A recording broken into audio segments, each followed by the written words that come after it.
This course will guide you through the download and installation of MySQL, and you'll be using the MySQL installer to install MySQL.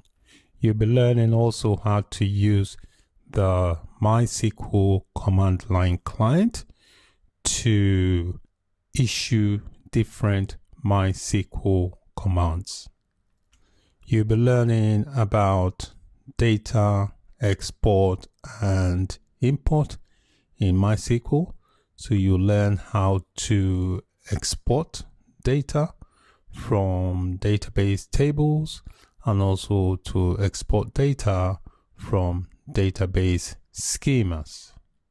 So you'll learn how to use the data wizard, the table data wizard, to export or import data from MySQL. You also learn how to create stored procedure using MySQL. We'll create basic stored procedure. We also learn how to create a more advanced stored procedure. Also be learning about subquery. A query is basically a query within a query. So I'll be showing you how to use the select statement to create a subquery.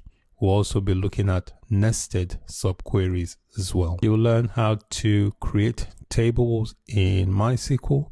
So you'll learn how to apply data types when creating the table, and you'll also learn how to add columns during the table creation.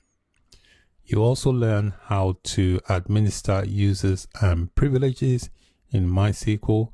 So you'll be able to add account, modify account, set user roles, and various administrative roles and rights. Also, you'll be able to set permissions on the schema if you wish to do so.